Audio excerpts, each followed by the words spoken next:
Fala pessoal, me chamo Leandro e hoje eu vou deixar para vocês aqui um processo que eu criei para fazer o envio de e-mail através de Python. Primeiro eu vou executar o processo e depois eu explico como é que vocês vão utilizar alterando algumas variáveis aqui dentro.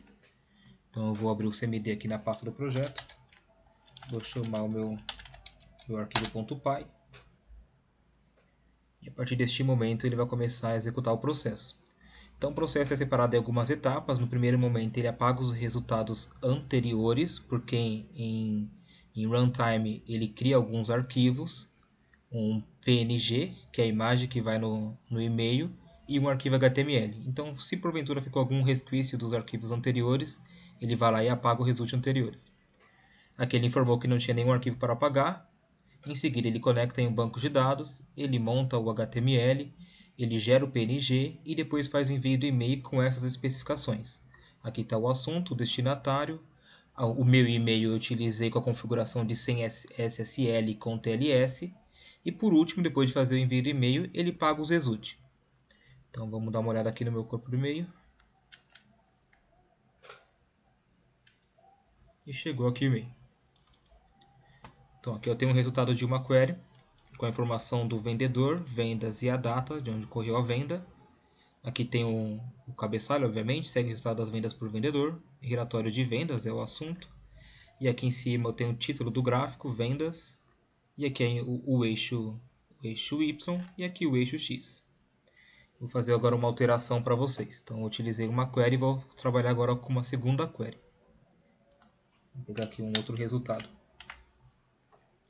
Então aqui ó, eu tenho a informação do cliente, a quantidade de linhas e mês de referência. Vamos trabalhar com um exemplo de que isso aqui é um relatório de cargas de linhas dentro de um banco de dados. Então vou pegar essa query, vou no arquivo JSON chamado var resultado, vou alterar o item query que está aqui dentro, apaguei e coloquei a nova query. O título do meu gráfico vai ser linhas carregadas. Aqui é para quem eu vou mandar o e-mail, no caso para mim mesmo. Assinatura no final do corpo do e-mail. O assunto do e-mail vai ser relatório de cargas. E a segunda linha do e-mail vai ser segue resultado das linhas carregadas no processo. Vamos salvar esse arquivo e vou mandar executar novamente.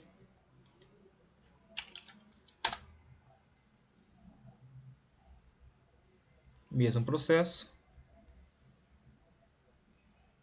Gera o arquivo PNG, faz o envio com essas informações e depois apaga os arquivos do result. Vamos lá para o e-mail.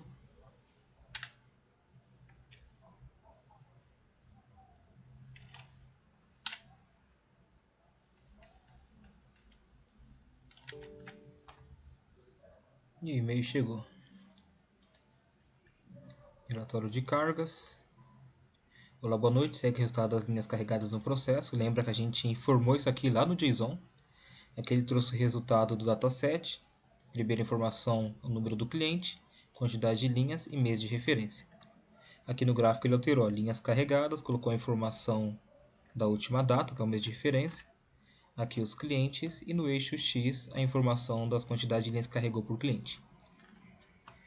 Para trabalhar com esse formato aqui, este modelo que eu vou disponibilizar para vocês, é importante lembrar que para carregar os dados sempre precisa trabalhar com esse formato, onde a primeira coluna do seu dataset sempre será o eixo Y e a segunda coluna do seu dataset sempre será o eixo X, que é esse aqui de baixo.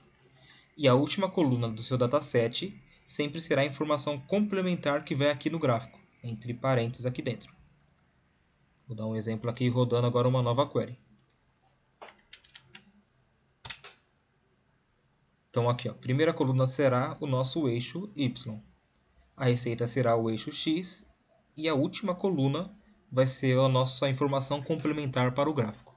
Sempre com essa estrutura, ou seja, vocês precisam gerar uma query com 3 colunas seguindo essa ordem.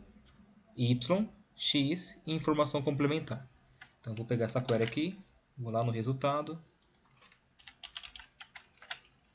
aqui dentro. Esse aqui é um relatório de receita. Relatório de receita. Segue resultado da receita do ano de 2020. Vamos salvar e vamos mandar executar novamente.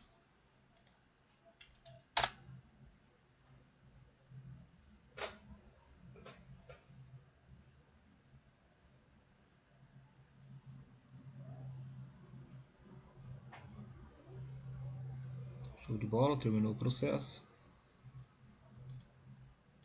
Volta para o e-mail.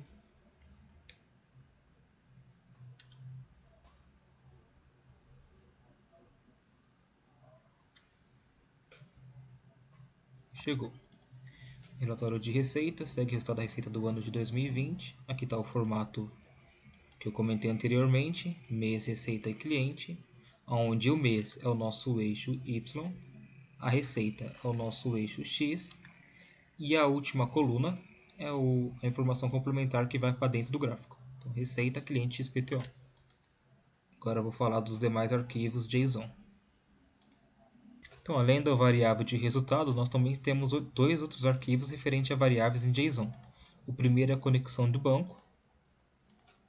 Aqui na conexão do banco você vai informar qual é o seu driver, referente ao banco que você está trabalhando. Caso você não saiba o driver, pesquisa por driver ou DBC e o nome do seu banco dentro do Google. Aí você vai saber qual que é a informação que você vai colocar aqui dentro. No meu caso, eu estou trabalhando com o driver do SQL Server. Logo embaixo você vai colocar qual é o host do seu servidor, depois o nome do banco, aqui embaixo o usuário e por último a senha do seu banco. Com isso, caso os dados estejam corretos, você vai conseguir normalmente conectar no seu banco de dados para realizar as consultas. Vamos dar uma olhada agora no outro arquivo. Nós temos a conexão com o e-mail agora.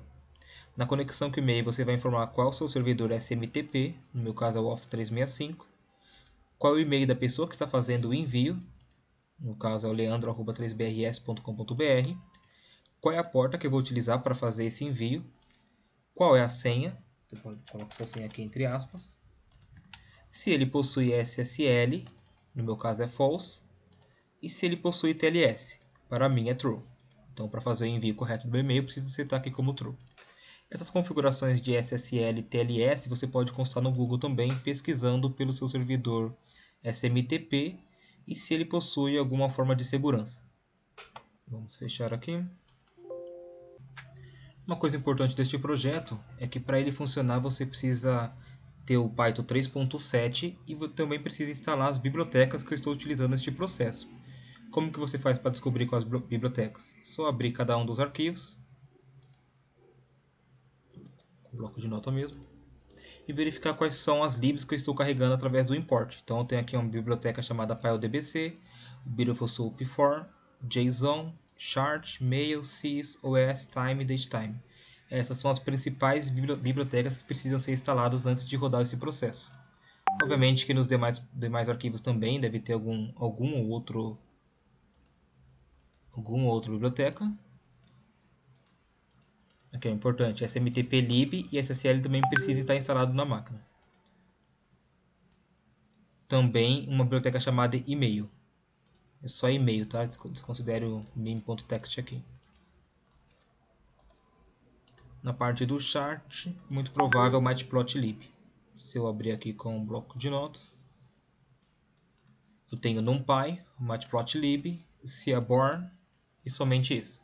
Então, instalando esses três aqui também, com certeza o seu processo, estando corretamente configurado, vai dar certo. Então, se vocês tiverem qualquer dúvida, vocês podem me procurar nas redes sociais, eu vou deixar nos comentários, ou através do e-mail leandro@3brs.com.br. Me fala se deu certo a utilização deste processo com vocês.